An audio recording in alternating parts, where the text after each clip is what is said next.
tal, familia? Qué bueno que una vez más nos encontramos ustedes y nosotros y ustedes aquí en Perspectiva. Perspectiva es un programa que, como su nombre lo indica, nos permite abordar temas desde diversos ángulos para tener una visión amplia de situaciones que nos eduquen, nos enseñen, nos formen. Porque la verdad es que un pueblo educado, un pueblo que está formado, puede trabajar mejor con sus situaciones. Como de costumbre, les recuerdo la importancia que tiene para nosotros que usted se comunique a través de los diferentes contactos que tenemos en las redes sociales. En el cintillo que corre ahora mismo por la pantalla, usted va a estar viendo los diferentes contactos, pero les recuerdo que puede hacerlo a través de Google Plus, a través de YouTube en nuestro canal, también en Facebook, en Twitter. Todo esto usted siempre va a colocar perspectivas/CDM y seguramente nos va a encontrar. Si no, en el buscador, es fácil. Y por favor, denos su opinión de este programa, de otros programas. Repita después bajándolo de YouTube, viéndolo y recomiéndelo y denos ideas sobre nuevos temas que a usted le interesaría que pudiéramos hablar. Hoy vamos a tomar, como de costumbre, temas que trasciendan, que nos hagan entender cosas importantes. Tengo ya a un amigo que hemos invitado en otras ocasiones, es el doctor Jaime Camareno, quien además de ser catedrático y pastor, trabaja con este tema de una manera constante y permanente como un profesional de la conducta y de la consejería.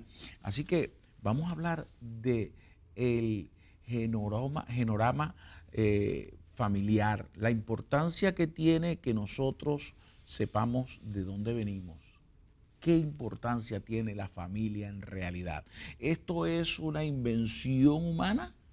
¿La familia es algo que surge posteriormente a la humanidad o al contrario? La humanidad surge de la familia. Esto vamos a analizarlo hoy con detalles con el doctor Jaime Camareno. Jaime, ¿cómo estás? Dios te bendiga. Dios les bendiga a todos y a todas. Qué bueno estar aquí otra vez, Aquiles, y saludarles. Y estamos aquí para compartir y hablar un poco sobre este tema que nos fascina, ¿verdad? Y nos cautiva tanto a cada uno de nosotros. Cuando hablamos de este tema, incluso yo al comienzo tuve una variación en la letra y un pequeño error ahí en Orama, porque no es una frase común. También alguien lo llamó el familorama. Sí. Yo le llamo mapa familiar. Mapa familiar mapa es familiar. más fácil decirlo, sí, ¿verdad? ¿Qué importancia tiene esto? ¿Qué definición se le da a esta palabra genorama familiar? Sí, yo le digo a las personas, de hecho, cuando hablamos del tema, yo les suelo hablar, como el genograma soy así precisamente una palabra un poco extraña para mucha gente, o gran parte de la gente, pues entonces yo le hago referencia al árbol genealógico. Yo le digo, ¿conoces un árbol genealógico? La gente está un poquito más familiarizada con eso, ¿verdad? De cómo nosotros conocemos, ¿verdad? Quiénes son nuestros padres, quiénes son nuestros abuelos, nuestros tíos, etcétera.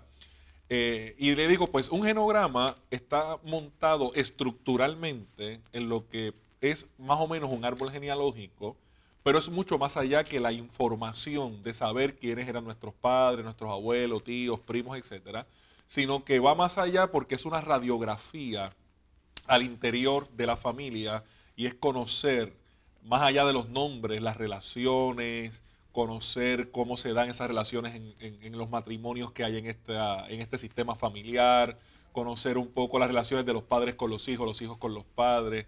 Así que podríamos decir, ¿verdad?, que el genograma o el mapa familiar es esa radiografía del mundo emocional de una familia, de cómo se ha desarrollado esa familia a lo largo de todas las generaciones, tanto como decimos vertical como horizontal, ¿verdad? Ahora, ¿esos estudios son recientes o hay tiempo que viene trabajándose sobre esta materia?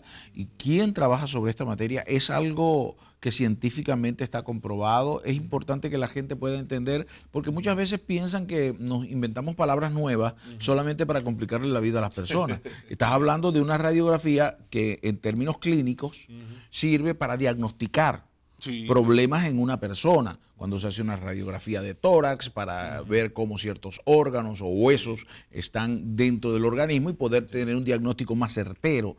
¿Va por ese camino esta disciplina? Sí, esto es parte de lo que llamamos el acercamiento familiar, de la terapia sistémica familiar, que ya desde el siglo XX, mediados del siglo XX, para acá comenzó a revolucionar mucho, ¿verdad?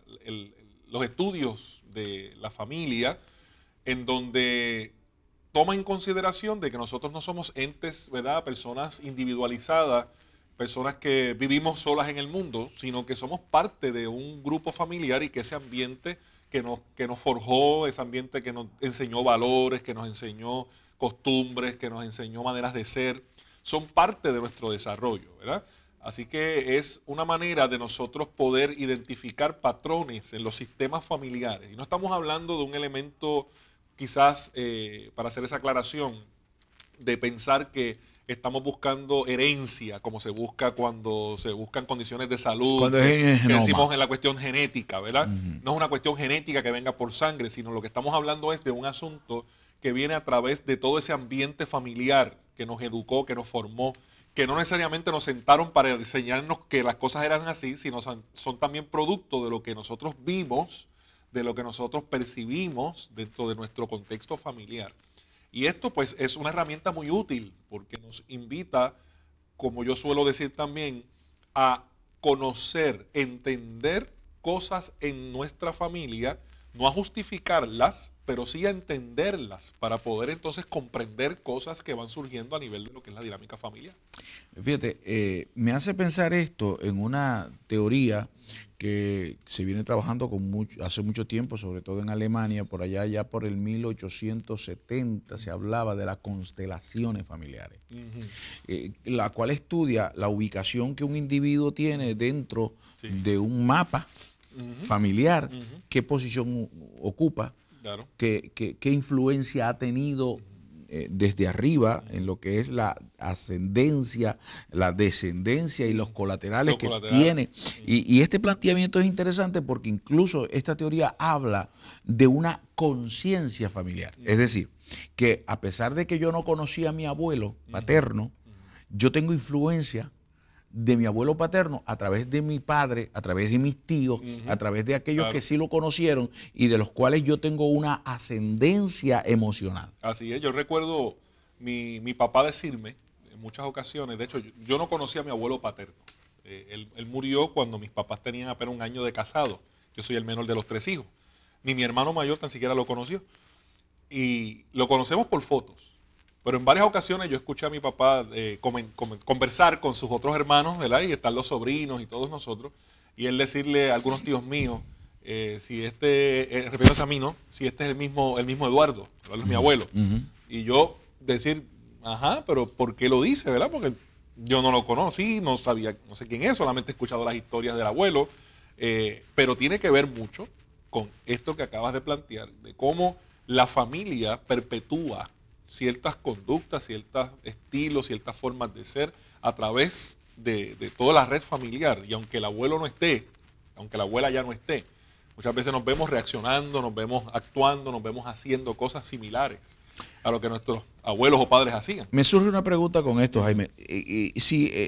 Partiendo de estos principios que ya estamos mencionando y que hemos estudiado, la pregunta es, aun cuando yo emocionalmente quiera romper mis lazos familiares, no hable con mi abuelo, no hable con mamá, no hable con papá, me esté enemistado, de todas maneras esa influencia se plantea y es importante conocer ese plan, ese mapa, que se ha hecho de la familia. Yo recuerdo, te lo voy a contestar con una ilustración que me hizo un pastor ya jubilado hoy, que cuando yo me fui a casar, su hijo menor es un gran amigo mío, y él me dijo, te quiero dar un consejo como si fueras mi hijo, ¿verdad? Como si fuera el mismo hijo mío que se va a casar. Y me dice, ¿sabes qué? En esa maleta, en ese equipaje que vas a preparar para salir de tu casa, ¿no? Y empezar tu vida matrimonial, no solamente va a ir tu ropa, ahí van tus experiencias, ahí va a ir tu abuelo, tu abuela, tu papá, tu mamá, tus hermanos, tus tíos. Y empezó a decirme, ¿verdad? Toda esa descendencia familiar. Y de momento él me decía, no me vas a entender ahora, pero te vas a acordar de esto que yo estoy diciendo. Y al igual que tú la llevas, la va a llevar tu esposa. E interesantemente así es.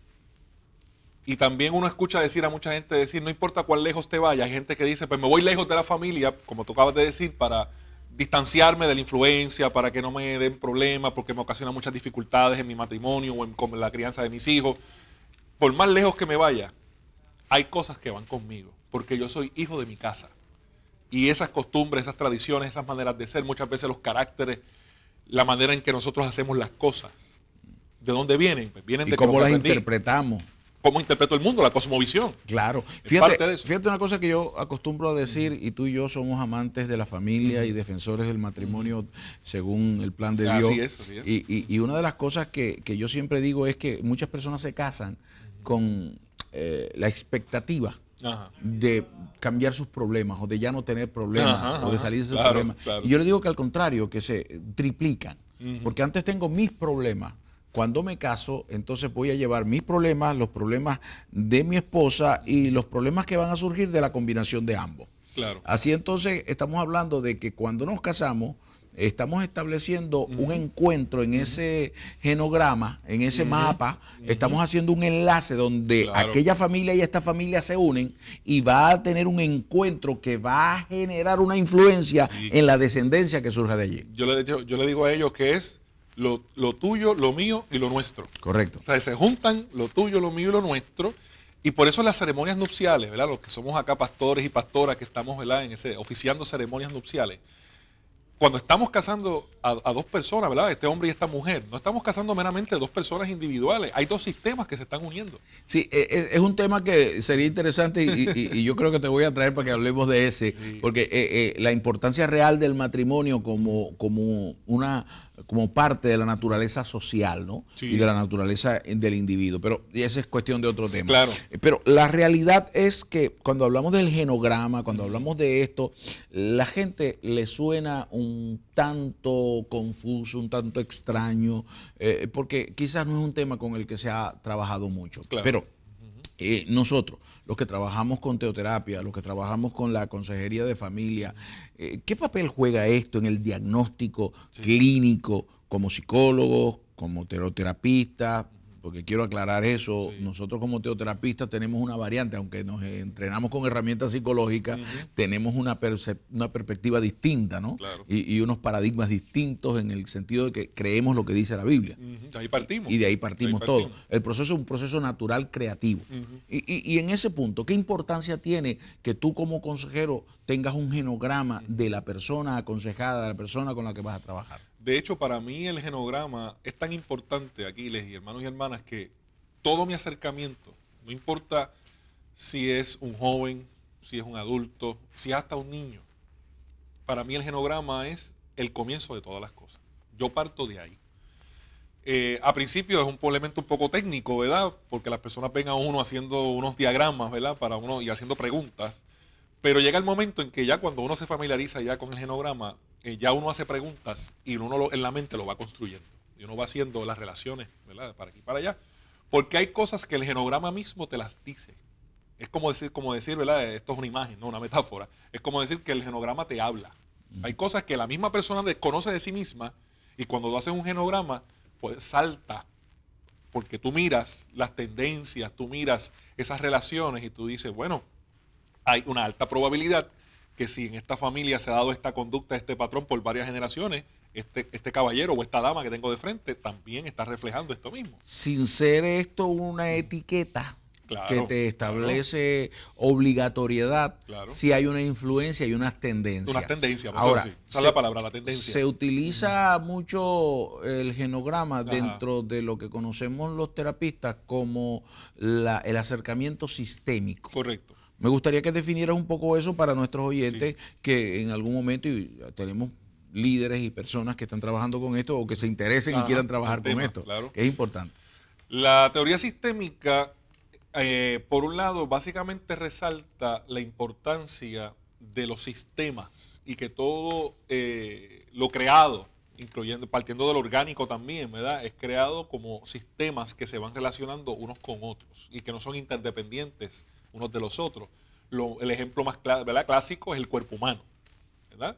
El cuerpo humano es un sistema humano, pero que a su vez tiene unos subsistemas, que neurológico, muscular, cardiológico, todo ¿verdad? Lo que hay dentro del cuerpo, que son un sinnúmero de sistemas, y cómo cada sistema dentro del cuerpo tiene una función y que si ese sistema no está funcionando adecuadamente, afecta otros sistemas. Por lo tanto, el sistema del cuerpo humano pues refleja algún tipo de condición. Así que basado en esa teoría de los sistemas y cómo los sistemas están entrelazados unos con otros, pues entonces también vemos la familia como un sistema, el ser humano como un sistema, donde se mueve en el sistema familiar. Dentro de ese sistema familiar está el sistema parental, está el sistema conyugal, está ese sistema que yo estoy estableciendo también entre mis hermanos en esa línea horizontal, ¿verdad? Con mi hermano mayor, mi hermano menor, o si usted es el mayor, pues con sus otros hermanos. O sea, cómo todos esos sistemas son parte de su vida. Ahí le añadimos, por ejemplo, también el sistema de la iglesia, el sistema del trabajo, el sistema social donde vivimos. O sea, cómo todo eso es parte de lo que yo soy. Vamos a tomar una pausa en este momento. Le invito a no separarse de nuestra sintonía. Regresamos en breve. Recuerde comunicarse con nosotros a través de los diferentes puntos de contacto que tenemos, llamándonos, escribiéndonos, teniendo contacto a través de las redes sociales. Para nosotros es muy importante. Ya regresamos con más de Perspectiva.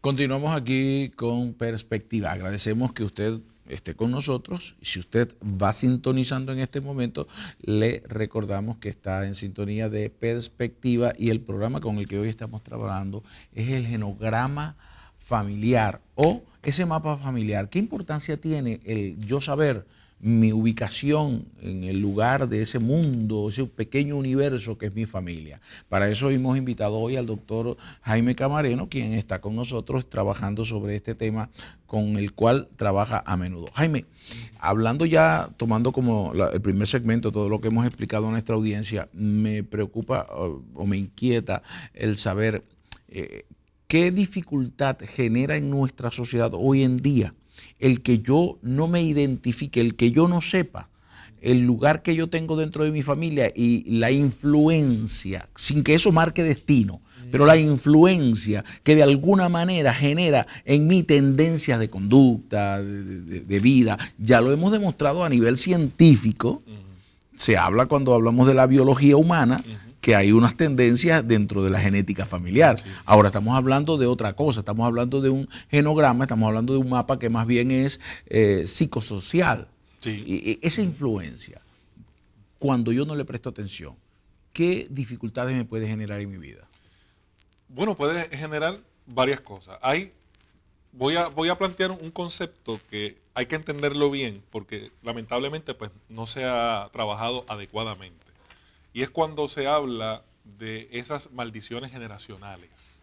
Eso es un aspecto espiritual. Es un aspecto, tiene que ver con espiritual y tiene que ver un poco con esas conductas o patrones que han sido nocivas en la familia y que han tendido a reciclarse como generación tras generación. A mí me gusta hacer ahí la diferencia entre lo espiritual y lo que es esa condición conductual. Sí. Para mí particularmente... Claro, sí, no, y es importante hacerla. Y por eso decía que vamos a introducir quería introducir este concepto, pero bien entendido, ¿verdad? Porque no estamos hablando aquí de que ahora tengamos que hacer un proceso de liberación espiritual. De exorcismo. Porque tenemos una maldición que nos está persiguiendo generación tras generación. No es eso. Por ejemplo, voy a plantearlo con este ejemplo, el alcoholismo, ¿verdad? Que dentro de una perspectiva, dentro de ciertos círculos se ve como un asunto puramente atendido puramente desde lo que es la biología y lo que hace, el daño que hace esa sustancia en el cuerpo, etcétera, etcétera. Uno ve una serie de patrones en familias que generación tras generación ese alcoholismo ha estado presente, por ejemplo, en los varones, por decir, ¿verdad? Y de momento uno tiene que evaluar esas condiciones que se han dado dentro de esa familia para que se van perpetuando. Y parecía ser como si fuera algo de que estamos destinados a que si todos eran alcohólicos yo también tengo que serlo, porque mi papá lo era, porque mi abuelo lo era, porque mi tío lo es, porque mi hermano también lo es. Y no necesariamente, como decías ahorita, es algo que tiene que ser seguro que va a ser así, porque no está dictaminando una dirección única o exclusiva, sino que hay un mundo emocional que ha llevado a un sistema familiar a estar dependiendo de una sustancia, en este caso, por ejemplo, estoy dando el alcohol, por decirlo así. Y lo vemos como pues una maldición en esa familia, porque ha dañado unas relaciones familiares y que a lo mejor usted no ha bebido, como fue mi caso, yo nunca he tomado activamente. Y de momento un día estoy en un diálogo con un profesional que nos está enseñando todas estas cosas y yo me ofrezco como voluntario para la evaluación personal. Y entonces él me dice, tú eres un alcohólico seco. Y yo lo miro y digo, ¿y qué es eso? Y él me dice, pues seco en el sentido de que tú nunca has bebido. No, nunca he bebido, nunca lo hice, pero reflejas conductas, patrones, formas de ser de una persona que bebe, que toma, ¿verdad? Y abusa del alcohol. ¿Y por qué? Porque lo veía. De alguna forma estaba marcado dentro de mi sistema. Y yo copiaba ciertos patrones de conducta. Por ejemplo, de momento mi hija mayor, siendo muy niña, pues le reclamaba a su mamá que casi no me veía. ¿Y qué yo estaba haciendo? Yo estaba trabajando en la iglesia, seminario, estudiando todavía en ese momento, ¿verdad? Haciendo muchas cosas a la vez. Y de momento no me veía por varios días porque yo llegaba de muy tarde de noche, ya estaba durmiendo, por las mañanas la llevábamos al cuido y ya estaba bastante dormida, y no veía nada, no me veía. Y entonces, ¿qué pasa? Mi ausencia no era producto de que yo estaba llegando borracho, de que estaba llegando porque me amanecí esa noche, ¿verdad? Con mis amigos por ahí dándome la bebida. Era que estaba metido en un patrón que me tenía ausente de mi casa, como en cierta medida yo había vivido. Y me interesante, porque el yo no tener en cuenta eso, estaba reflejando una ausencia de mi persona como papá en la vida de mi hija. Y tuve que inmediatamente tomar nota de eso, para yo corregir eso y empezar a hacer la presencia, hacer los ajustes, para yo estar presente en ese desarrollo de mi hija. Es decir, que podemos entender que el que yo pertenezca a un universo familiar, a un sistema, a ese mundo que genera la familia, me expone a mí a unas inclinaciones de conducta. Ahora, cuando yo desconozco esto, puedo entonces caer en la actitud a través de la cual pienso que es un destino. La palabra destino, utilizada más que todo desde la perspectiva griega, de la visión greco-romana, en la que había alguien que establecía un destino y ese destino era indefectible. Eso está escrito. Eso no se iba a cambiar por nada. Nosotros llegamos a caer en ese pensamiento y fíjate que de alguna forma también como que nos lleva dentro de ese genograma, como que nos trajeron esa visión de otra generación a otra y nosotros pensamos que hay un destino. No, es que yo estoy destinado, yo voy a ser un desgraciado toda mi vida porque ese es mi destino. Escrito está. Ahora, sucede que, por el contrario, este planteamiento, esta terapia, este conocimiento diagnóstico, esta herramienta diagnóstica me permite a mí saber por qué yo tengo unas inclinaciones y cómo corregirlas. Y cómo corregirlas. Y eso va en armonía con lo que por lo menos uno predica también ahora desde la palabra, de que el futuro está en las manos de Dios. No es que esté escrito, es que Dios está ahí y nosotros tenemos la capacidad de que Dios esté con nosotros para darnos la fuerza para nosotros poder cambiar cosas. Y entonces yo le digo a las personas, pues mire, no es que esto esté escrito y que Dios es allá esa figura cósmica que tiene escrito en letra que no se puede borrar, que todo esto tiene que ser de esta manera. El futuro está en las manos de Dios, pero ciertamente Dios quiere también que nosotros nos liberemos de cosas que nos han atado, nos atan por tiempo, ¿no? Cuando nosotros hablamos de teoterapia, estamos hablando de la visión que Dios nos transmite o el planteamiento divino nos transmite como seres creados y el diseño que a través de la escritura se nos presenta. Cuando hablamos del genograma, estamos hablando de que de alguna manera ese universo nos ha ido colocando una serie de influencias y que al no conocer que tenemos esas influencias porque pertenecemos a este mundo familiar, creemos que son, en este caso, destino. Pero hay otra perspectiva, hay una frase que lo tipifica muy bien cuando dentro de las situaciones familiares, tú te habrás conseguido mucho con eso en las relaciones conyugales, es que yo soy así.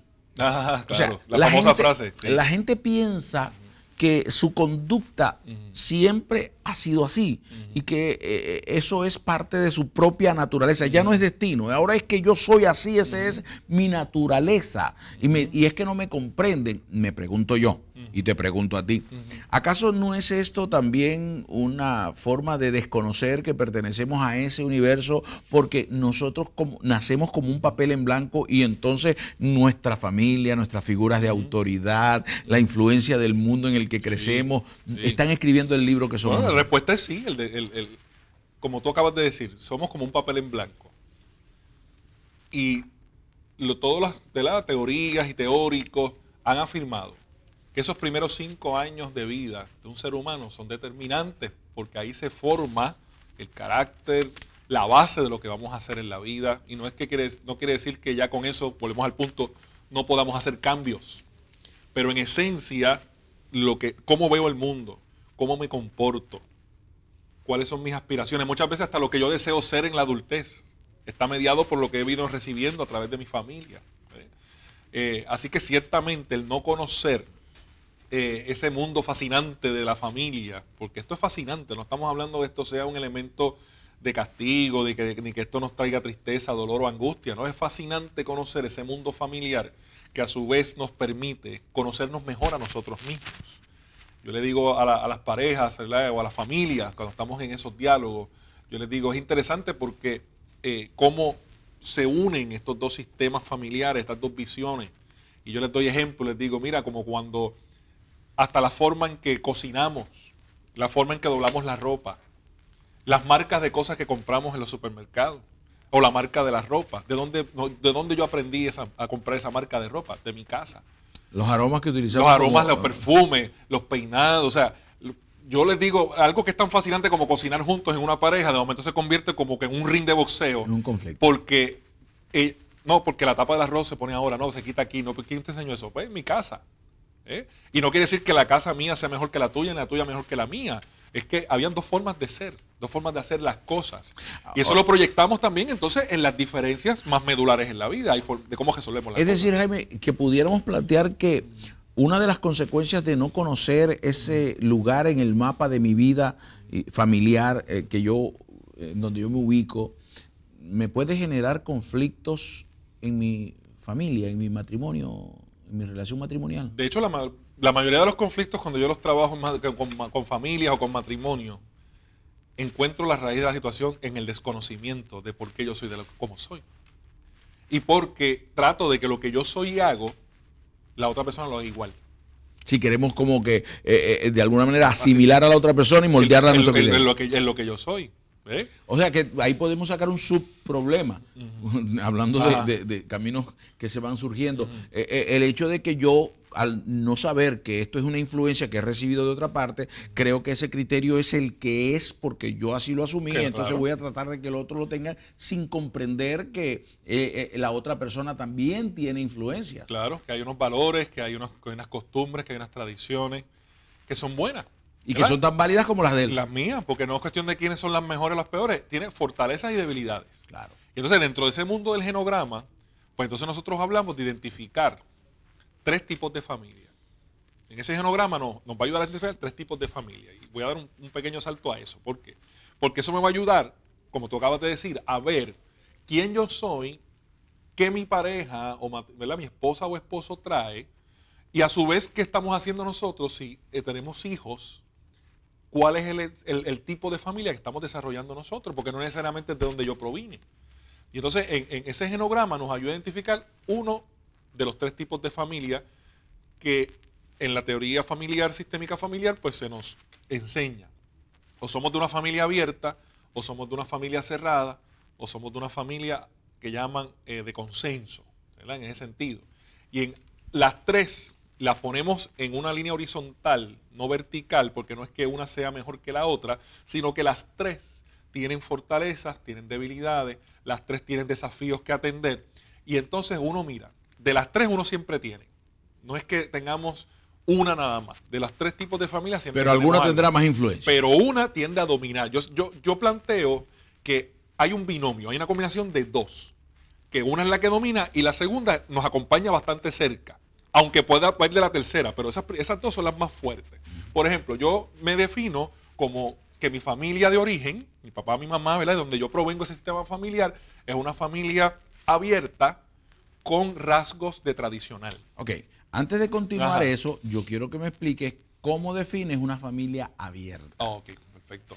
Una familia abierta la definimos como una familia que en su estructura tiende a ser una estructura donde hay un orden, donde se sabe, ¿verdad?, estos son los padres, estos son los hijos, etcétera, pero el mundo relacional de ellos, cada cual construye su propio sistema.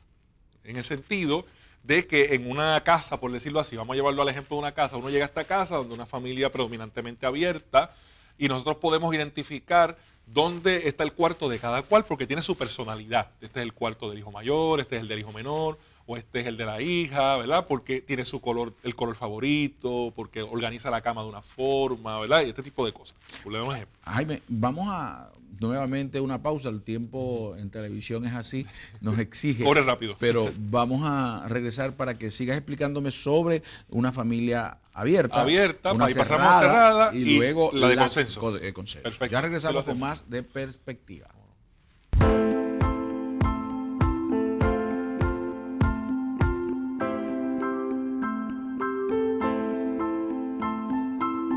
Regresamos a su programa Perspectiva. Gracias por estar con nosotros, acompañarnos y permitirnos entrar a su vida para trabajar con temas que nos eduquen, que nos formen.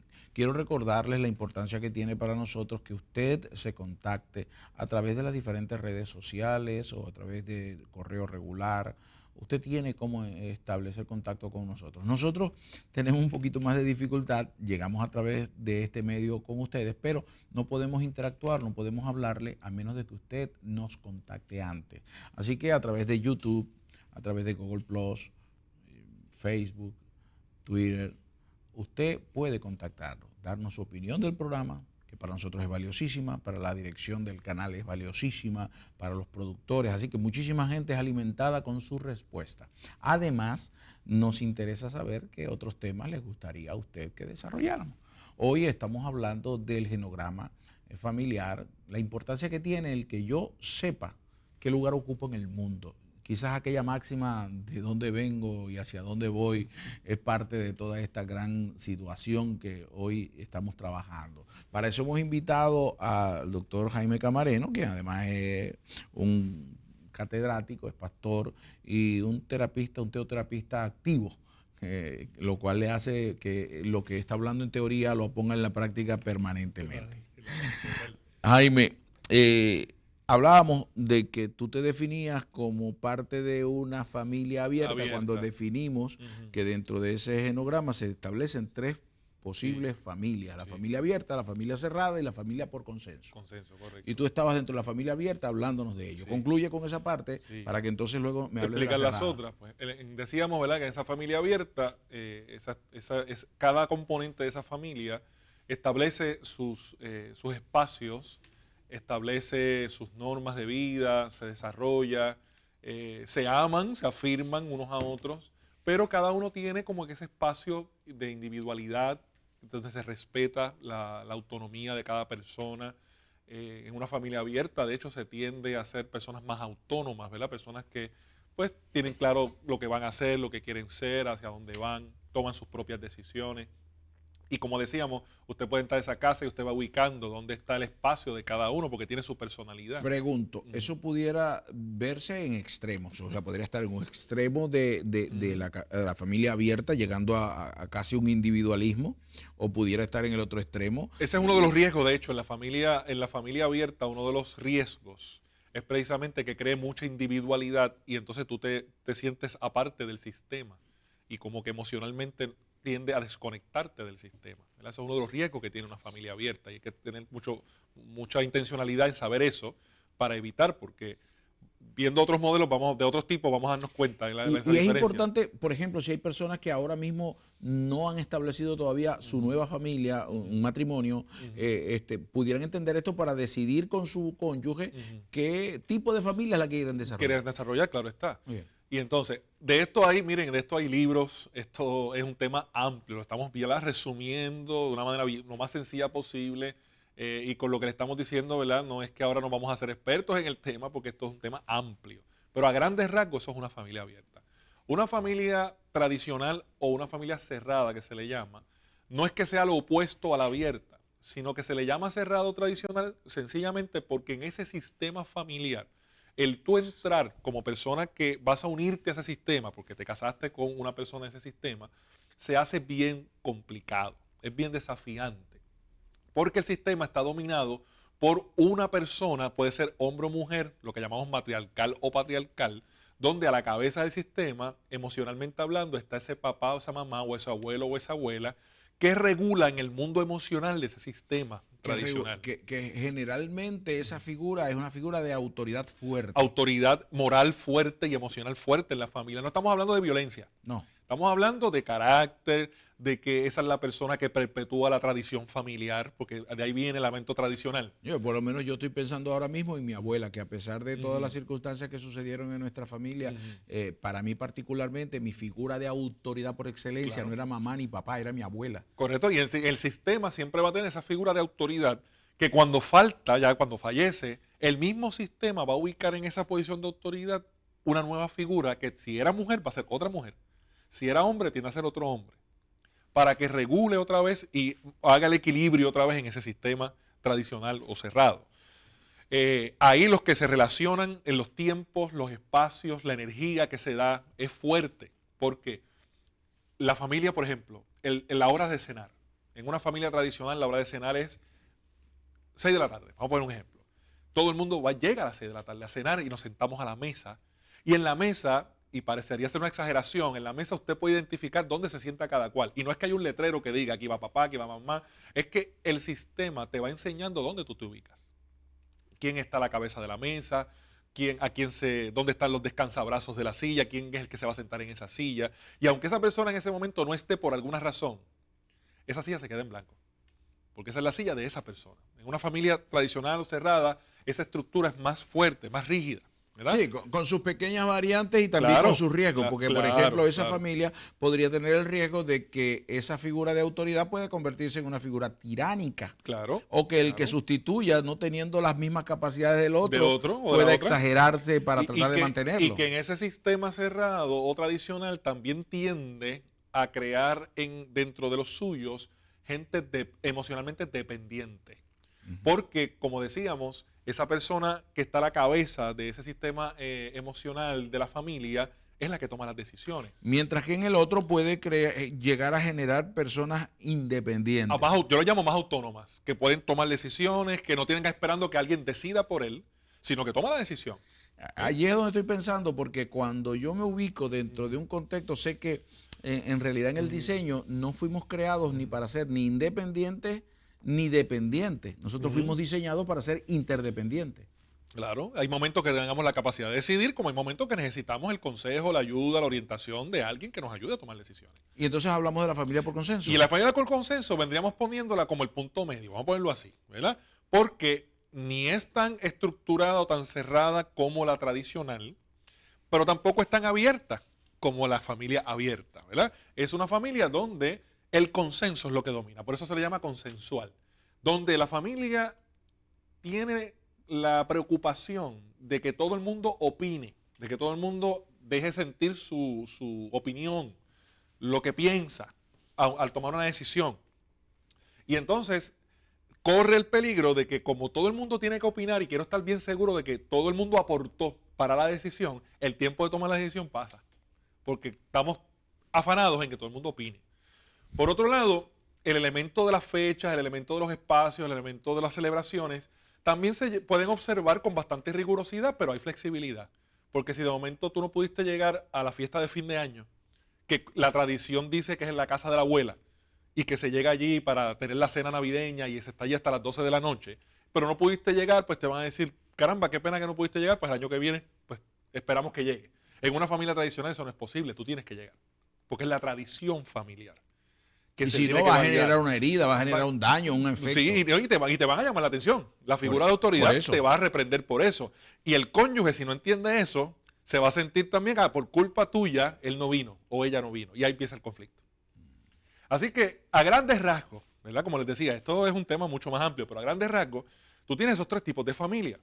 Ahora, como tú bien decías, y el tiempo no nos permite más que eso, esto es lo que es un aperitivo, un abreboca que nos abra el apetito de la curiosidad para averiguar más sobre el tema y aprender más. Pero, ¿qué efecto? Este efecto ya lo vimos a nivel familiar. Ahora, ¿qué efecto tiene el hecho de que yo no me ubique dentro de mi familia y entonces como un miembro de una sociedad más amplia? En este caso, por ejemplo, cuando uno aprende y puede descubrir estos diferentes modelos familiares de donde uno puede provenir, me ayuda entonces a afirmar aquello que yo me siento que quiero perpetuar en mi nueva familia, cuando voy a formar mi propia familia, como también ver aquellas áreas que yo quiero refinar o quiero mejorar. En otras palabras, eso te da identidad. Me va ayudando a mi identidad Y al personal. tener identidad dentro de una sociedad, entonces tú sabes qué rumbo llevas. Aunque la sociedad vaya de un lado a otro, tú vas en un rumbo. Pero yo perpetúo, ¿verdad? Con mis hijas, pues yo le decía a mi esposa, por ejemplo, que mi esposa viene de una tradición, debo decir, un modelo más tradicional de consenso. Pues entonces yo empecé a valorar elementos de la familia tradicional que yo no conocía, porque ese punto de contacto no lo teníamos en un sentido, ¿verdad? Ella la parte de la abierta no la conocía y yo la parte de tradición tengo algo, pero no muy marcado. Entonces yo empezaba a valorar el elemento de las celebraciones, el elemento de las fechas, el elemento de que mis hijas, entonces yo estuviese presente en momentos significativos de sus vidas. Y yo empecé a valorar eso y decir, yo quiero ser así. Y está en mí ahora y empezar a cambiar, que aunque no lo viví o no lo experimenté de la misma manera en que ella lo hizo, vi valor en eso. Y ahora con mis hijas yo les trato de cultivar un poco de familia abierta para que ellas tengan capacidad de decidir y que no tengan que esperar que papá o mamá sean los que decidan, pero a la misma vez ellas puedan valorar esos espacios de familia sin que pierdan de valor la importancia de la opinión paternal. de la familia. Okay. Correcto. Ahora, hablando de esto, hablamos de identidad y también sentido de pertenencia. Creo que es otro elemento importante. Vivimos una sociedad donde recientemente estuvimos escuchando unas estadísticas. El suicidio se ha convertido en una epidemia. Una epidemia que cada día abarca mucho más. Al mundo occidental no tenía tan marcado esto como en otras culturas donde el suicidio incluso se exaltaba como algo moral, pero en nuestra cultura occidental el suicidio es visto de una forma inadecuada, contraria al plan de Dios, contraria a la fe cristiana del mundo occidental. Entonces de repente estamos viendo en sociedades de esa índole, donde tenemos que 6 suicidios, 7 suicidios en una sociedad pequeña como la puertorriqueña en una semana. Eso estamos hablando de unas cifras altas. Entonces me pregunto yo, ¿no es acaso también esa pérdida de identidad, esa pérdida de sentido de pertenencia, de que yo no tengo razón en el mundo, no tengo sentido, ando perdido, me lleva a esas conclusiones tan nefastas? Ciertamente hay un problema de pertenencia. Definitivamente lo hay. Las personas no se sienten identificadas con la vida misma, con el propósito de ellos o de ellas en la vida. Y al perder ese propósito se pierde el norte. La brújula se daña. No sabemos para dónde vamos. Y ese sentido también de desasosiego que embarga a un ser humano en esos momentos, que empiezan entonces a tomar decisiones adversas contra su propia vida. Así que ese sentido de pertenencia, de identidad con la vida, con el propósito de la vida.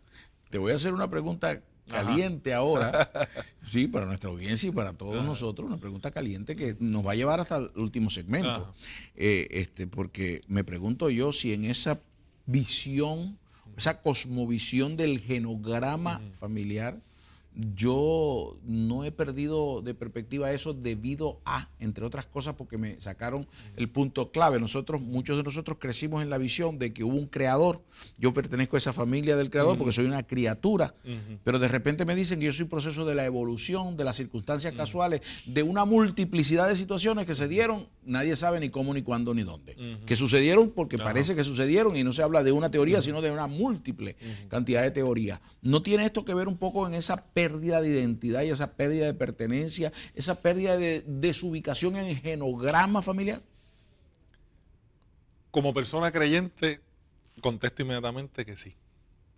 Porque para mí, toda nuestra identidad parte de lo que somos en Dios. Ok, eso es como creyente, ¿verdad? pero como profesional, cuando tienes que trabajar con la gente, cuando tú trabajas con una persona de fe y trabajas con una persona que no tiene fe, ¿cuál es la diferencia en su ubicación dentro de esa perspectiva?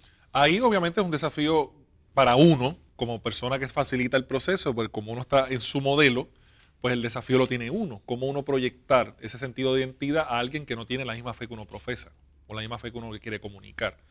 Y ahí entonces yo trato de trabajar con un elemento de que la persona pueda identificarse dentro de su contexto, dentro de su mundo familiar, dentro de su gente, del propósito de esos dos seres que se amaron, de esos dos seres que se unieron y que el producto de esa unión produjo el resultado de este hijo o esta hija.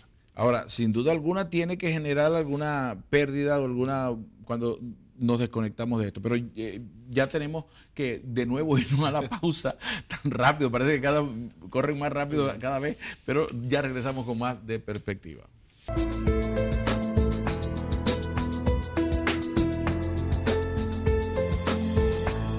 Le ruego que usted comparta con nosotros también, que nos haga saber su opinión, qué desearía que habláramos, qué otro tema sería de su agrado, que usted está interesado en saber de él.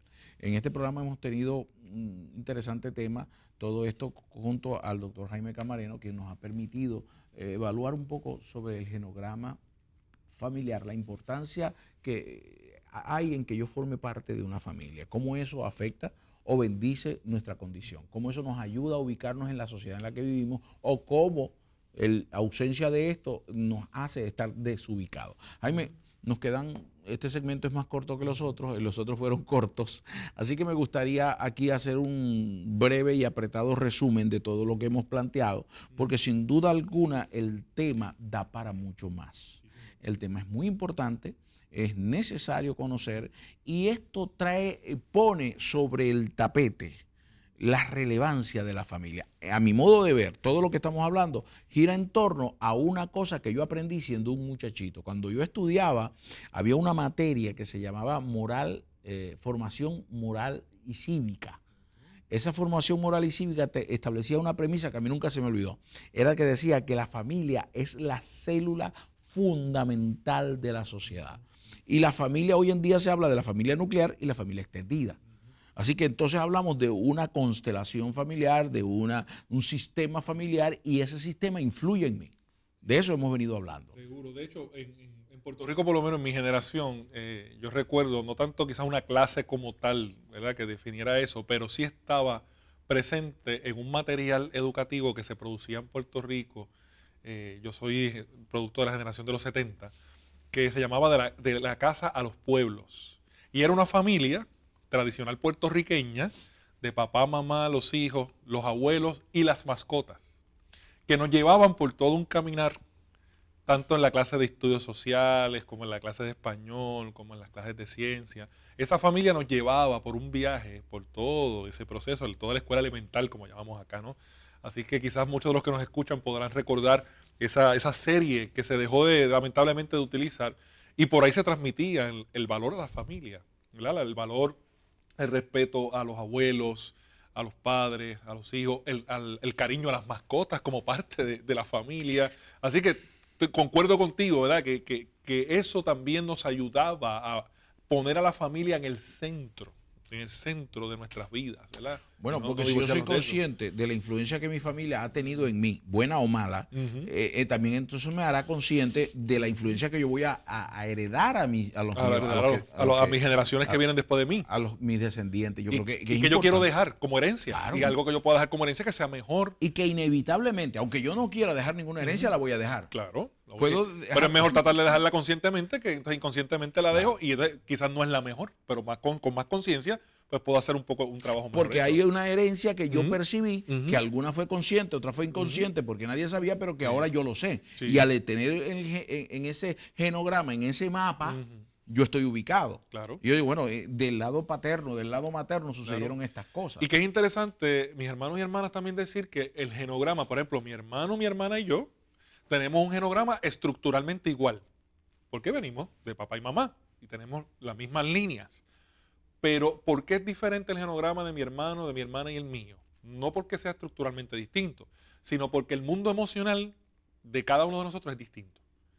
Porque yo soy el menor de mi casa, mi hermano entonces por ser el mayor se relaciona con su mapa familiar distinto, mi hermana es la del medio y única mujer en los tres. Por lo tanto también la manera de relacionarse con el sistema es desde el ser mujer y ser la única entre los hermanos y ser la del medio. Y fíjate que todo eso también es la misma estructura, pero las relaciones alrededor son distintas. Y yo estoy pensando en mi familia, sin duda alguna, no cabe en ninguna de las tres. Mi familia como tal, mi genograma diría que yo provengo de una familia disfuncional. Porque los funcionamientos de mi familia estaban trastocados toda vez que, primero y principalmente, no vengo de una familia donde papá y mamá eran el núcleo, sino que papá tenía a mamá y tenía a otra mamá de otro grupo y a otra mamá de otro grupo. La familia 100 pies.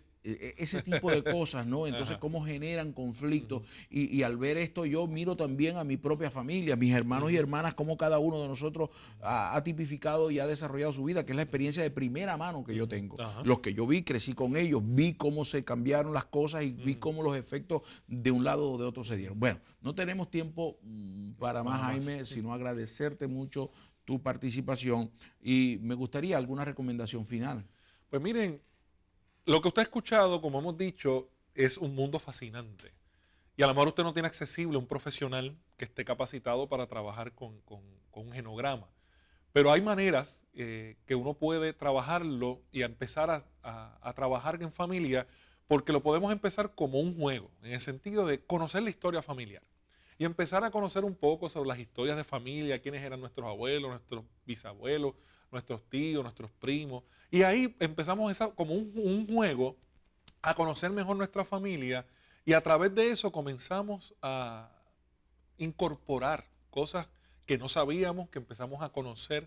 Así que usted puede empezar poco a poco por ahí, no necesariamente tiene que pensar en que tiene que buscar un profesional para esto, pero ciertamente si usted quiere ya entrar más de lleno en alguna situación que usted quiere conocer más a fondo de su trasfondo familiar, pues sí, es necesario que podamos ubicar, ¿verdad? Una persona. Jaime, muchísimas gracias. Gracias a ustedes por estar con nosotros todo este tiempo y me gusta despedirme con esta frase que uso a menudo y que es apropiada en este tema y es: la familia nació en el corazón de Dios y sin familia sana no hay sociedades prósperas.